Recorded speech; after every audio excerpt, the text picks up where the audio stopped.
My ex-wife couldn't accept I moved on after she cheated with my brother. She harassed my new girlfriend for months and kept detailed journals about hurting her. My ex-wife, Caitlin, 39F, and I, 42M, divorced 8 months ago after she left me for my own brother Connor, 44M, and now she won't leave me alone. Let me start from the beginning. Caitlin and I were married for 15 years. We have 2 kids together, Susan, 12F, and Harry, 9M. I thought we had a solid marriage, but looking back, I can see the cracks were there for years. Caitlin always had issues with anger management. She would blow up over small things like dishes in the sink or forgetting to pick up milk. These weren't just normal arguments either. She would throw things, slam doors so hard they left marks on the walls, and yell until the neighbors could hear. The kids started spending more time in their rooms when she got like this. I worked as a construction foreman, often pulling 12-hour days to support our family. Caitlin worked part-time at a dental office but always complained that I wasn't home enough. When I got home exhausted, she would start fights about household chores or money. I'd usually just apologize and try to fix whatever was bothering her. The worst part was how she treated me in front of others. At family gatherings, she would make jokes about how useless I was around the house or how I never helped with the kids. My family would laugh it off, but it stung every time. She once told my mother that she felt like a single parent because I was never around. Things got really bad about 2 years ago when my brother Connor got divorced from his wife Linda. Connor moved back to our town and started coming around more often. He's always been the charming one in the family. He's a sales manager at a car dealership and has this way of making everyone laugh. Where I'm quiet and practical, he's loud and entertaining. Caitlin started dressing up more when she knew Connor was coming over. She would do her hair and makeup even if we were just having a barbecue in the backyard. I noticed but didn't think much of it at first. She said she just wanted to look nice for family events. Connor would bring gifts for the kids and flowers for Caitlin. He said it was just being polite, but he never brought anything for me or my wife when he visited other family members. Caitlin would light up when he walked in the room in a way she hadn't for me in years. The 3 of us started hanging out more. Connor would suggest we all go out to dinner or catch a movie. Caitlin always wanted to sit between us at restaurants. She would laugh extra loud at Connor's jokes and touch his arm when she talked to him. I told myself I was being paranoid. Last Christmas, we hosted the family dinner.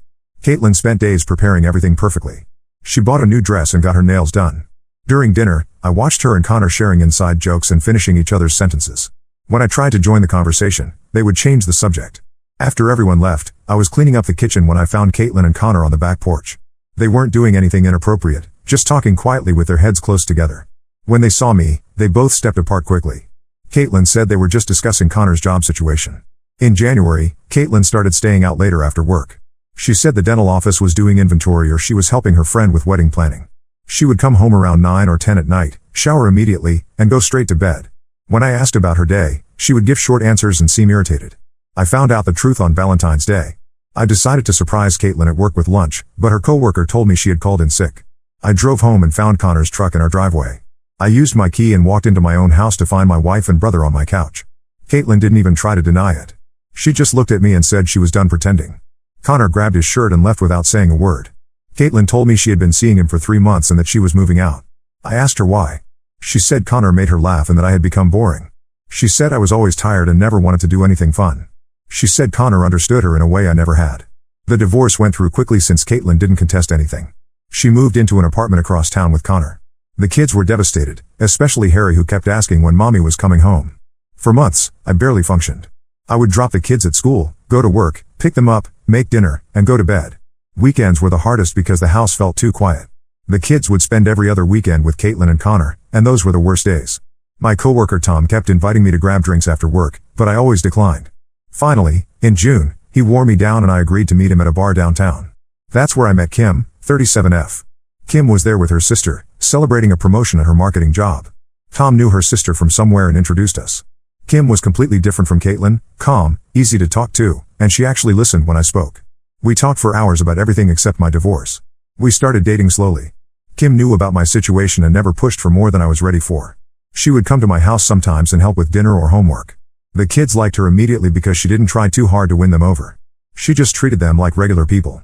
Kim has her own house about 20 minutes away. It's smaller than mine, but it's peaceful. We started spending weekends there when the kids were with Caitlin. I could actually relax for the first time in months. This is where the problem started. Caitlin found out about Kim somehow and completely lost it. She started calling me at all hours asking who Kim was and why I was introducing the kids to random women. I reminded her that she was living with my brother and that she didn't get a say in my personal life anymore. Caitlin began showing up at my house unannounced. She said she was checking on the kids, but they were always at school when she came. She would walk through the house looking at everything, asking if Kim had been there. She found Kim's coffee mug in the sink once and threw it in the trash. When Kim started staying over on nights when I had the kids, Caitlin called the police. She told them I was exposing her children to a dangerous stranger. The officer was professional but clearly thought the whole thing was ridiculous. He told Caitlin that unless there was evidence of actual danger, she couldn't control who I had in my own home. Caitlin started pumping the kids for information about Kim. She would ask them detailed questions about what we did together and what Kim said to them. Susan told me that her mother made her promise to tell her everything that happened at Daddy's house. The breaking point came 2 weeks ago. Kim and I took the kids to a baseball game downtown. We were having a great time, and the kids were actually acting like kids instead of walking on eggshells. During the 7th inning stretch, I saw Caitlin and Connor in the stands about 10 rows behind us. I don't know how they knew we would be there. Caitlin spent the rest of the game staring at us. When we got up to leave, she followed us to the parking lot. She walked right up to Kim and told her to stay away from her children. Kim stayed calm and told Caitlin that she respected her role as the mother but that Caitlin needed to respect boundaries too. Caitlin started yelling that Kim was trying to replace her and that the kids didn't need another mother. Kim took the kids to our car while I dealt with Caitlin. She was screaming that I was selfish for moving on and that I was confusing the children. Connor finally pulled her away, but not before she yelled that she knew where Kim lived and that this wasn't over. Now I'm genuinely worried. Caitlin has been driving by Kim's house at random times. Kim's neighbor mentioned seeing the same car parked across the street multiple times. Caitlin also started following Kim on social media through fake accounts, liking and commenting on old posts. Yesterday, Kim got flowers delivered to her office with a note that said stay away from what isn't yours. The florist said they were ordered by someone who paid cash and wouldn't give their name. I don't know what to do. The kids are caught in the middle. Caitlin seems to be losing her grip on reality, and Kim is starting to question whether this relationship is worth the drama. I can't blame her, but I also can't let Caitlin control my life forever. Has anyone dealt with something like this? How do you handle an ex who won't accept that it's over? Update 1. I wanted to update everyone on what's been happening because the situation has gotten much worse. After my original post, several people suggested I document everything and consider a restraining order. I started keeping a log of every incident and taking screenshots of Caitlin's social media activity. The harassment escalated quickly after that baseball game. Kim started getting phone calls at work from someone claiming to be conducting a survey, but the questions were clearly designed to get personal information about her schedule and habits. When Kim refused to answer, the caller became aggressive and hung up. Caitlin also began contacting my neighbors. She told Mrs. Peterson next door that she was worried about Kim's influence on the children and asked her to keep an eye on who was coming and going from my house. Mrs. Peterson is 78 and was completely confused by the whole thing. The worst part was what Caitlin started doing to the kids. During their visits with her, she would show them pictures on her phone of me and Kim together that she had clearly taken without our knowledge. She told Susan that Kim was trying to steal their family and asked both kids if Kim ever said anything bad about their mother. Harry started having nightmares and didn't want to go to his mother's apartment anymore. Susan became withdrawn and stopped talking about school or her friends. Both kids seemed terrified of saying the wrong thing around either parent. 3 weeks ago, things came to a head. Kim and I decided to take the kids camping for the weekend at a state park about 2 hours away. We had been planning this trip for weeks, and the kids were excited about hiking and fishing. We set up our campsite Friday evening and had a great time roasting marshmallows and playing cards in the tent. Saturday morning, we went hiking on one of the easier trails. The kids were running ahead, looking at wildflowers and trying to spot animals. Around lunchtime, we came back to our campsite to find Caitlin sitting at our picnic table. She was just waiting there like she belonged. I have no idea how she found us or how long she had been there. Caitlin stood up when she saw us and started yelling that I had kidnapped her children. She said she never gave permission for them to leave the state, which wasn't even true since we were still in state at the park. The kids immediately went quiet and moved behind Kim and me. Other campers started coming over to see what the commotion was about. Caitlin was screaming that Kim was a homewrecker and that I was an unfit father. She demanded that I pack up immediately and bring the kids home. I told Caitlin to leave and reminded her that this was my weekend with the kids according to our custody agreement. She said the agreement didn't give me the right to take them anywhere without her approval. Kim tried to defuse the situation by suggesting we all sit down and talk calmly. Caitlin turned on her and said she had no right to speak about her children. She told Kim that she was nothing but a rebound and that I would get tired of her just like I got tired of everything else. The camp host came over at this point because other families were complaining about the noise. Caitlin immediately switched tactics and started crying, telling him that I had taken her children without permission and that she was just a worried mother trying to protect them. The camp host asked to see our custody paperwork, which I had brought just in case. When he saw that I had legal custody that weekend, he asked Caitlin to leave. She refused and said she wasn't going anywhere without her children. Susan started crying and asking why mommy was being so mean. Harry was clinging to Kim's leg and wouldn't look at his mother. This seemed to set Caitlin off even more, and she accused Kim of turning the children against her. The camp host threatened to call the police if Caitlin didn't leave voluntarily.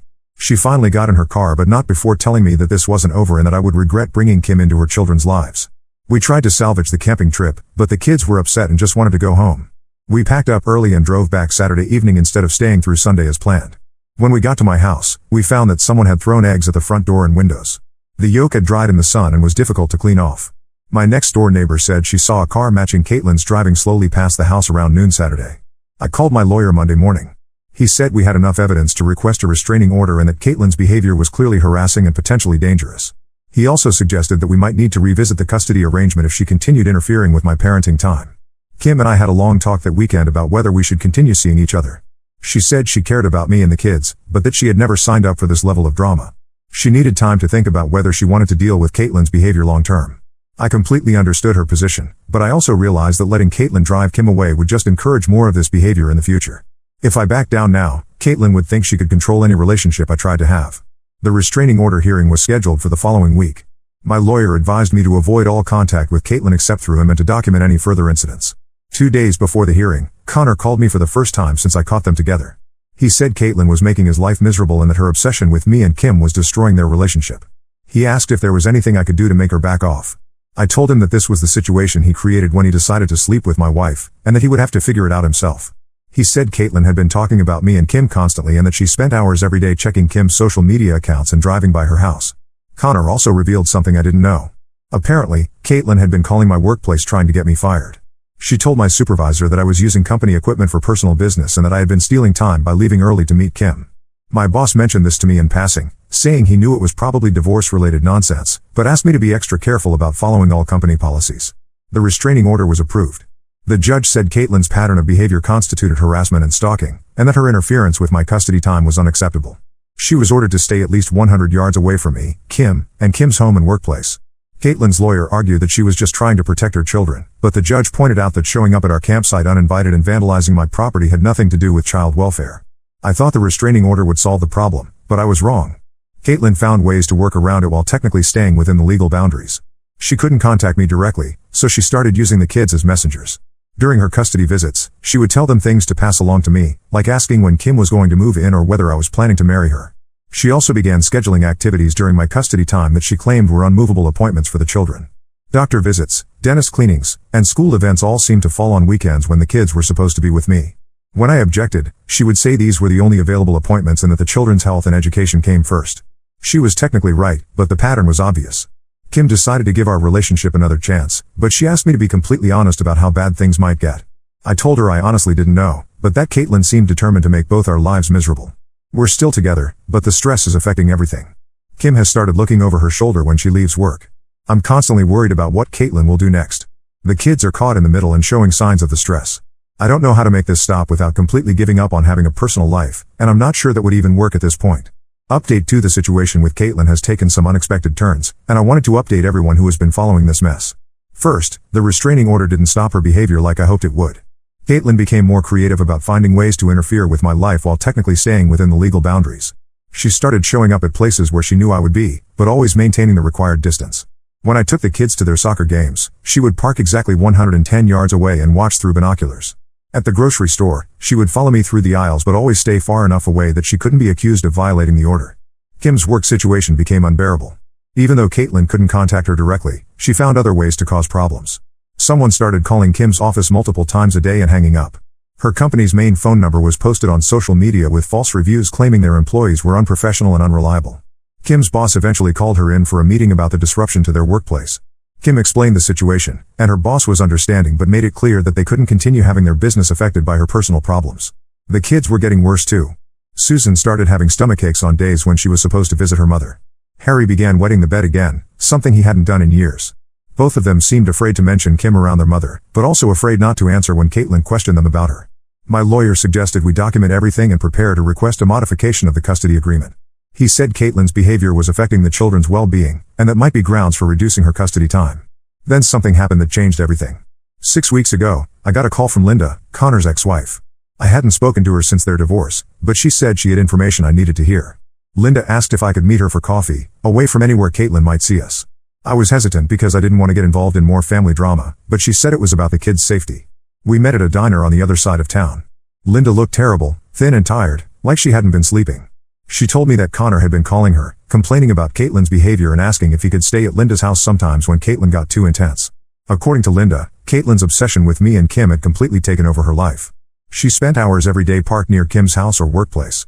She had filled multiple notebooks with information about Kim's daily routine, including what time she left for work, where she shopped, and who her friends were. Connor told Linda that Caitlin barely paid attention to the kids during her custody visits because she was too busy planning ways to spy on Kim and me. She would leave Susan and Harry with Connor while she drove around looking for my truck or Kim's car. But the most disturbing thing Linda told me was that Caitlin had started talking about making Kim disappear. Connor wasn't sure if she meant she wanted Kim to move away or something more serious, but Caitlin had been researching Kim's background and looking up information about her family. Linda said Connor was scared of Caitlin and didn't know how to get out of the relationship. Apparently, Caitlin had threatened to tell everyone that Connor was the one stalking me if he tried to leave her. She also threatened to claim that he was inappropriate with Susan and Harry. I asked Linda why she was telling me this. She said that despite everything that had happened between us, she didn't want to see innocent people get hurt. She also admitted that she still cared about Connor and was worried about what Caitlin might do to him if he tried to break up with her. I thanked Linda for the information and immediately called my lawyer. He said we needed to take this to the police right away, especially the part about Caitlin researching Kim's background and talking about making her disappear. The detective I spoke with took the report seriously, particularly when I showed him the documentation I had been keeping of Caitlin's behavior. He said they would investigate, but that it might be difficult to prove criminal intent based on second-hand information from Connor. I also had to make a decision about whether to tell Kim what Linda had shared with me. I decided she deserved to know, even though I knew it would frighten her. Kim's reaction was exactly what I expected. She was scared but also angry that Caitlin's behavior had escalated to this level. She asked if I thought she should stay somewhere else for a while, but I didn't want Caitlin to think she had won by driving Kim away. We decided to install security cameras at both our houses and change Kim's work schedule so she wouldn't be predictable. Kim also told her boss about the escalated threats, and her company agreed to let her work from home temporarily. The police investigation moved faster than I expected. When they interviewed Connor, he confirmed everything Linda had told me and provided additional details. He said Caitlin had been making lists of Kim's friends and coworkers, and that she had driven by Kim's parents' house several times. Connor also revealed that Caitlin had been stealing mail from Kim's mailbox to get personal information. She had opened credit card statements and utility bills, looking for details about Kim's finances and daily routine. Most importantly, Connor had recorded one of Caitlin's rants about Kim on his phone. In the recording, Caitlin said she wished Kim would just die in a car accident so everyone's problems would be solved. She also talked about how easy it would be to cause an accident on the winding road near Kim's house. The police arrested Caitlin the next day on charges of stalking and harassment. They also found the notebooks Linda had mentioned, which contained detailed information about Kim's schedule and personal life, as well as photos of Kim taken without her knowledge. During the arrest, Caitlin completely lost control. She screamed that I had ruined her life and that Kim was destroying her family. She accused me of conspiring with Connor and Linda to frame her, and said that everyone was against her because they were jealous of her relationship. The kids were at school when this happened, but they found out about their mother's arrest when other children started talking about it. Small towns don't keep secrets very well. Susan asked me if her mother was going to jail, and I had to explain that her mother had made some poor choices and needed help. Harry wanted to know if it was his fault that mommy was in trouble. Both children seemed more relieved than upset, which broke my heart. Caitlin was released on bail 2 days later, but the judge modified the restraining order to include stricter conditions.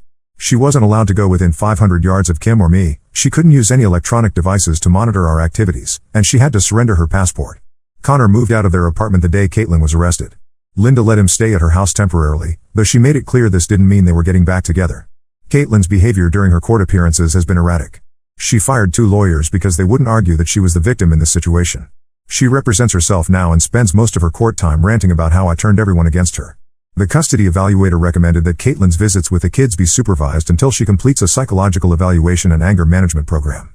Caitlin refused both requirements and said the court system was biased against mothers. As a result, Caitlin currently has no custody or visitation rights with Susan and Harry. She can only see them if she agrees to supervision and counseling, which she continues to refuse.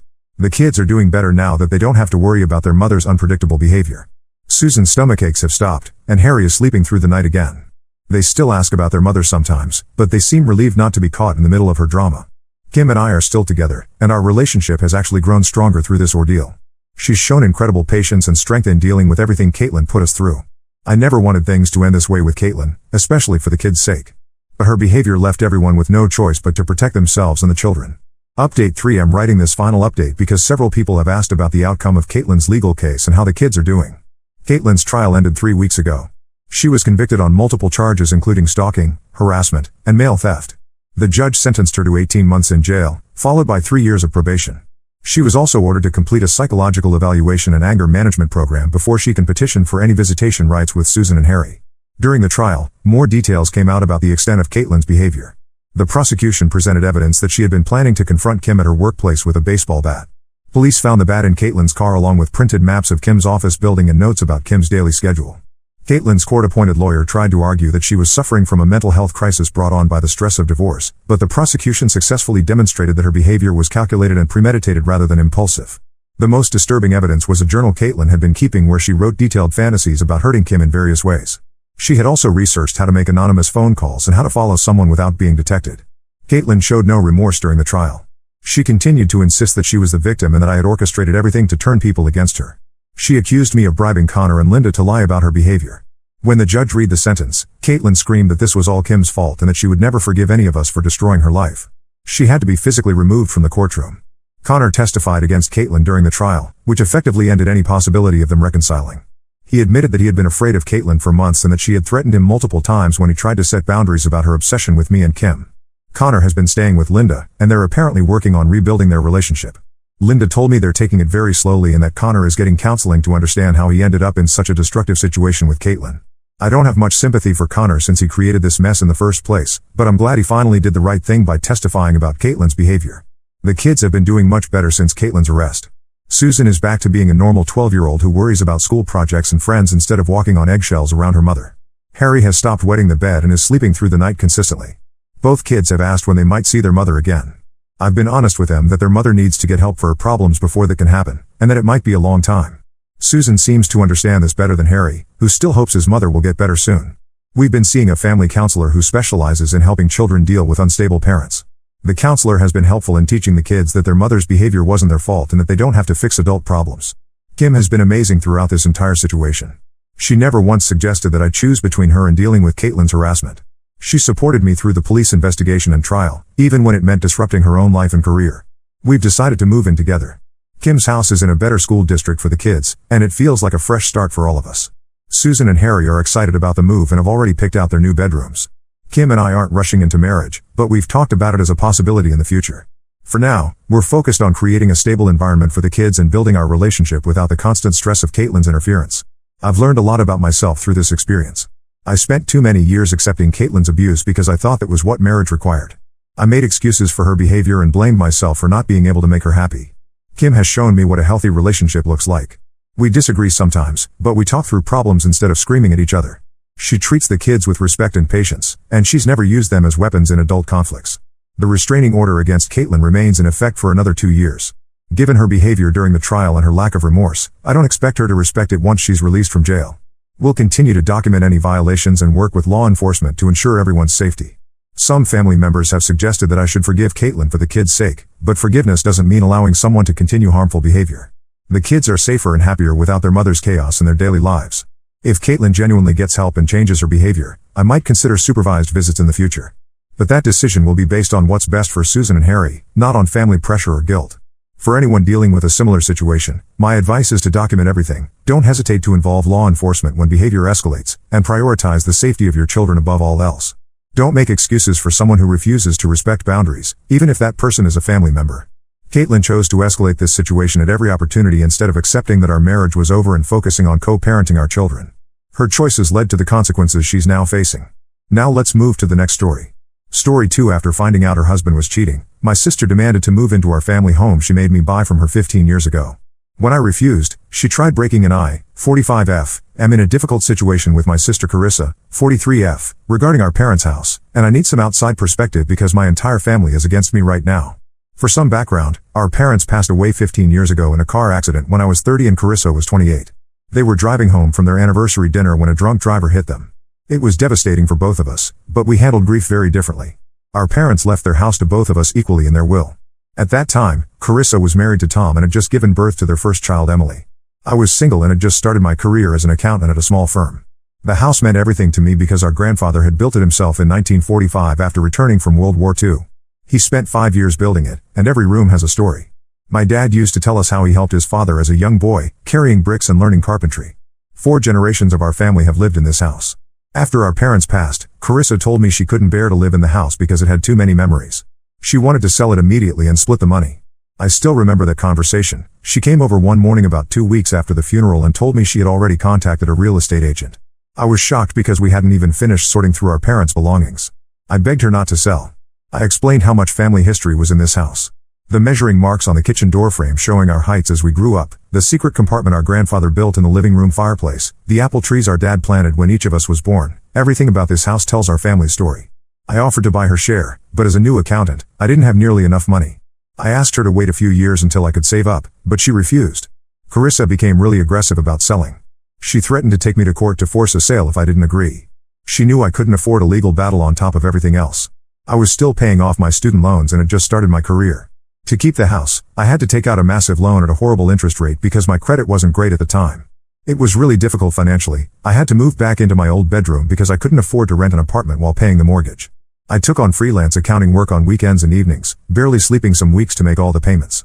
It took me 10 years to pay off that loan. During that time, I couldn't afford to do much maintenance on the house. The roof started leaking, but I could only patch it temporarily. The old windows let in drafts, but replacing them was too expensive. I lived with a broken water heater for 6 months, taking cold showers while saving up to replace it. But I managed to keep the house, and over the past 5 years, I've slowly been renovating it room by room, trying to preserve as much of the original character as possible while making necessary updates. Last month, Carissa showed up at my door crying. I hadn't seen her in person for almost 2 years, we only really talked at family gatherings and on holidays. She told me that Tom had been cheating on her for the past 5 years with his coworker, and they were getting divorced. She had to move out of their house and wanted to move back into our parents' house with Emily, now 15F. Carissa was a mess, mascara running down her face as she told me how she regretted selling her share of the house. She said she finally understood why I fought so hard to keep it, and that she realized its importance now that she was losing her own home. She begged me to let her move in, saying we could be sisters again and live together like we used to when we were young. She even promised to help with the remaining renovations. I refused. I reminded her that she gave up her right to the house 15 years ago when she forced me to buy her out. She got emotional and said I was being cruel, that she was going through the most difficult time in her life and needed her family. She brought up our parents, saying they would have wanted us to help each other, and that they would be ashamed of me for turning my back on my sister. Emily called me later that night crying about how I was being mean to her mom when she needed help the most. She said she wanted to live in the house where her mom grew up, and that I was selfish for keeping it all to myself. This really hurt because I had tried to maintain a relationship with Emily over the years, sending birthday and Christmas gifts, but Carissa often returned them saying they didn't need anything from me. Since then, Carissa has been telling all our relatives that I'm heartless for not helping her in her time of need. Our Aunt Martha, who practically raised us after our mom went back to work, called me saying I should let bygones be bygones and help my sister. My cousins have been posting on social media about family loyalty and how some people forget where they came from. But I don't want to let her move in. I spent 15 years paying for and maintaining this house alone while Carissa was living her life in her big suburban home with Tom. She didn't care about family history or loyalty when she wanted to sell it. Now she only wants to move in because she needs a place to stay. I offered to help her find and rent an apartment, even offering to co-sign if needed, but she refuses, saying she wants to come home. She keeps showing up unannounced, crying and begging. Yesterday she brought Emily again, and they both sat on my porch for hours refusing to leave until I talked to them. They were ringing the doorbell, knocking on windows, and even tried to get in through the back door. I had to call the police to make them leave. Now all our relatives are angry at me for calling the police on my own sister and niece. I feel terrible about the whole situation, but I don't think I'm wrong. Carissa made her choice 15 years ago. She could have kept her share of the house, but she chose to sell it. I worked hard to keep this house in the family, sacrificing my own comfort and financial security for years. Now she wants to waltz back in when it's convenient for her. Ida? Update 1 first, I want to thank everyone for their support on my original post. The past 2 weeks have been absolute hell, and things have gotten much worse than I could have imagined. After my original post, Carissa completely lost it and escalated her behavior in ways I never thought possible. She started spreading rumors around town that I had actually forged documents 15 years ago to steal her share of the house. She told everyone that I took advantage of her grief over our parents' death to trick her into signing papers she didn't understand, and that she never received any money from me for her share of the house. I was completely blindsided by these accusations. I immediately contacted Richard, the lawyer who handled the sale 15 years ago. Thankfully, he's still practicing in town and remembered our case well. He said it's hard to forget 2 sisters fighting over their parents' house right after their tragic death.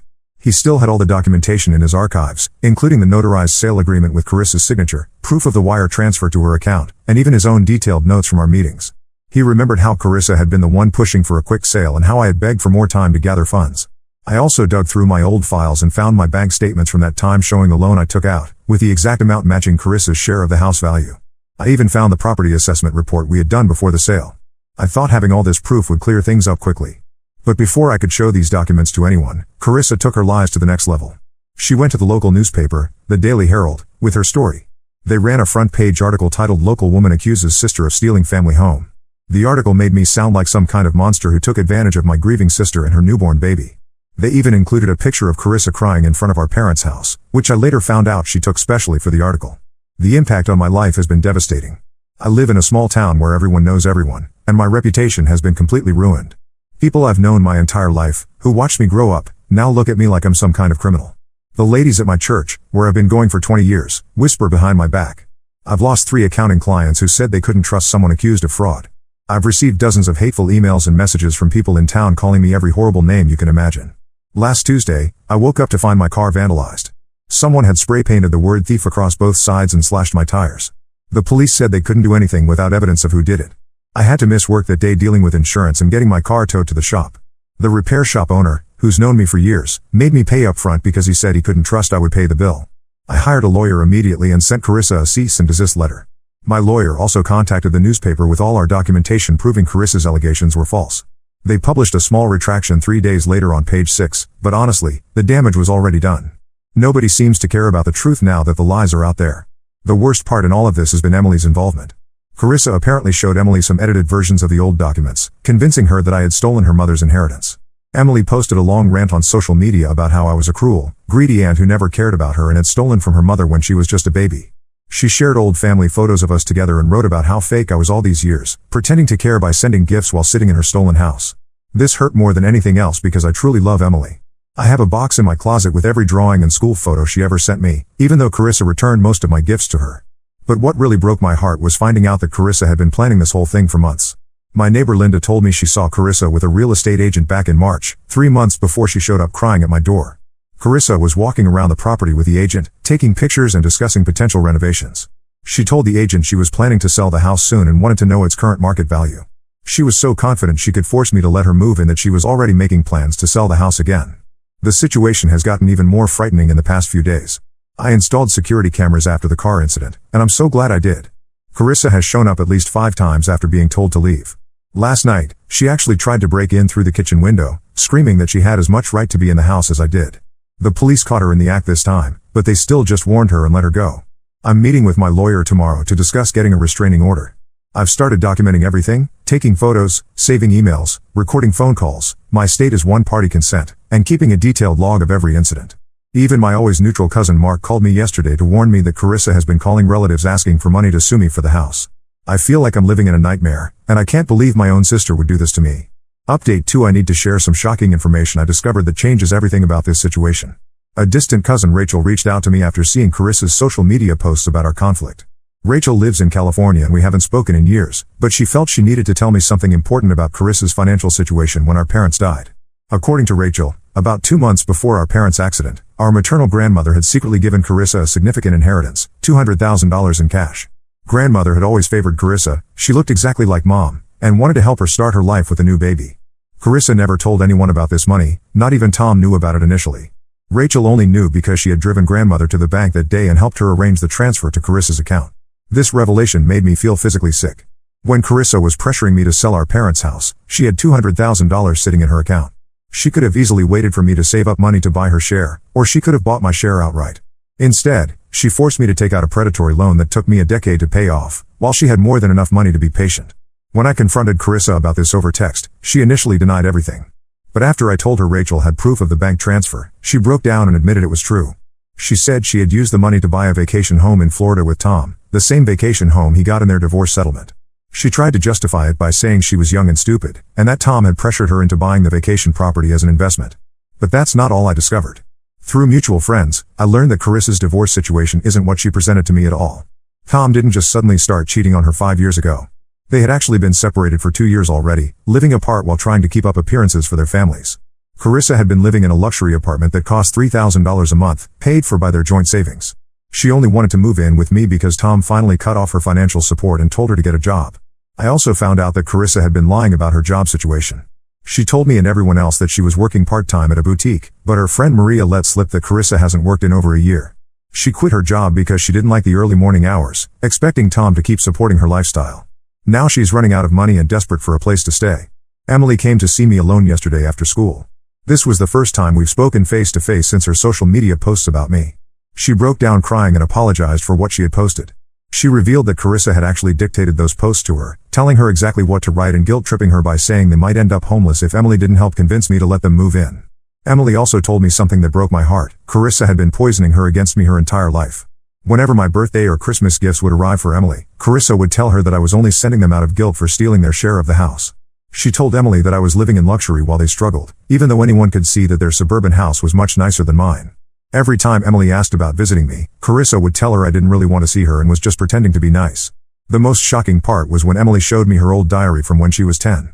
Carissa had told her that I was the reason her dad was always working so much, because I had somehow stolen money from him too. Emily had written about how much she hated me back then, believing I was the source of all her family's problems. She was in tears showing me this, saying she now realizes how much her mom had manipulated her. I'm still processing all of this information. Finding out about the secret inheritance and Carissa's lies about her divorce makes her recent behavior even more appalling. She's been playing the victim and destroying my reputation in town, all while hiding her own deceptions. I've forwarded all this information to my lawyer, who says it strengthens our case against her for defamation. The truth really does come out eventually. Update 3: The situation has finally reached a conclusion, though not a happy one. After Emily's revelations about Carissa's manipulation and lies, I decided to take legal action against Carissa for defamation. My lawyer gathered all the evidence, the newspaper article, social media posts, documentation of the vandalism, testimony from Emily and Rachel about Carissa's lies, proof of my lost accounting clients, and the police reports from her trespassing attempts. We filed the lawsuit, and Carissa immediately tried to countersue, claiming emotional distress and something about verbal agreements from 15 years ago. Her lawyer must have realized how weak her case was because they quickly offered to settle out of court. The settlement required Carissa to make a public apology on social media and in the same newspaper that published her initial lies. She also had to pay for the damages to my car, compensate me for my lost clients, and cover my legal fees. Carissa tried to negotiate the terms, saying she couldn't afford the payment. But then Emily found bank statements in their old house showing that Carissa had been hiding money from the sale of her jewelry and designer bags over the past year. She had nearly $50,000 stashed away while claiming poverty. Emily brought these documents to me, and when my lawyer presented them during mediation, Carissa finally agreed to the full settlement. The public apology was posted last week. Carissa wrote a brief, cold statement admitting that she had lied about me forging documents and stealing her inheritance. She acknowledged that she had received full payment for her share of the house 15 years ago. But she couldn't resist adding passive-aggressive comments about how sisters should help each other in times of need, still trying to make me look bad. Carissa finally stopped harassing me after her lawyer explained that any further contact could result in criminal charges. She's now living in Arizona with some guy she met online 2 months ago. From what Emily tells me, she left suddenly without even properly packing her things, just taking her important documents and leaving everything else behind. Emily decided to stay here with Tom to finish her last 2 years of high school. Tom has really stepped up as a father since all this happened. He's got full custody now and bought a small house near Emily's school. Emily visits me every weekend now, and we're slowly rebuilding our relationship. She's been helping me organize old family photos and letters, learning about her grandparents and our family history that Carissa never told her about. What surprised me most was finding Emily genuinely interested in the house and its history. She sits for hours with me looking at old blueprints, asking questions about which parts grandfather built first, where the original windows were, and how the house has changed over time. Last weekend, she helped me restore an old built-in cabinet in the dining room that our grandfather had made. She said it feels like she's finally getting to know her real family history, not the twisted version Carissa fed her. I've started documenting everything about the house, taking photos of all the original features, writing down the stories behind each room, scanning old construction photos our grandfather took, and noting all the renovations I've done. I want to create a proper record so future generations will know the truth about how this house was preserved. Some relatives, especially Aunt Martha, still think I should have helped Carissa despite everything. They say family should always come first. But I know I made the right choice. This house isn't just a building to me, it's our family's legacy that I fought to protect when no one else would. Looking at Emily learning about her heritage and finally understanding what this house means to our family, I know I did the right thing. Emily asked me last week if she could have some of her graduation photos taken in front of the house next year. She said she wants to honor her grandparents and great-grandfather who built it. That meant more to me than any court victory or public apology ever could.